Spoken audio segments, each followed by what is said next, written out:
Hey friends, ജിറാഫിന് ഇത്രയും നീളമുള്ള കഴുത്തുണ്ടായിട്ടും തലച്ചോറിലേക്ക് രക്തം എത്തുന്നത് എങ്ങനെ? ജിറാഫിന്റെ തല നിലത്തുനിന്ന് ഏകദേശം 2 മീറ്റർ ഉയരത്തിലാണ്. അപ്പോൾ ഇത്രയും ഉയരത്തിലുള്ള തലച്ചോറിലേക്ക് രക്തം എങ്ങനെ എത്തും? അതിനു പിന്നിൽ ജിറാഫിന്റെ ഹൃദയത്തിനും രക്തക്കുഴലുകൾക്കും പ്രത്യേക ഘടനയുണ്ട്. ജിറാഫിന്റെ ഹൃദയം ശക്തമായി രക്തം പമ്പ് ചെയ്യുന്നു. അതിന്റെ ഹൃദയഭിത്തികൾ കട്ടിയുള്ളതും ശക്തവുമാണ്. ഇതിലൂടെ ഉയർന്ന രക്തസമ്മർദ്ദം സൃഷ്ടിച്ച് തലച്ചോറിലേക്ക് ആവശ്യമായ രക്തപ്രവാഹം നിലനിർത്തുന്നു. കൂടാതെ കഴുത്തിലെ വലിയ ധമനിയായ കരോട്ടിഡ് ആർട്ടറി തലച്ചോറിലേക്ക് രക്തം എത്തിക്കുന്നു.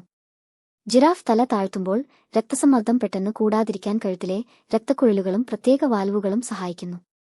അതുകൊണ്ട് ഇത്രയും നീളമുള്ള കഴുത്തുണ്ടെങ്കിലും ജിറാഫിന്റെ തലച്ചോറിന് ആവശ്യമായ രക്തവും ഓക്സിജനും ലഭിക്കുന്നു.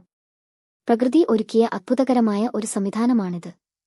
ഇത്തരം കൗതുകകരമായ അറിവുകൾക്കായി ഫാക്ട് വേഴ്സ് മലയാളം സബ്സ്ക്രൈബ് ചെയ്യൂ. ലൈക്ക് ചെയ്യാനും ഷെയർ ചെയ്യാനും മറക്കല്ലേ. Thank you.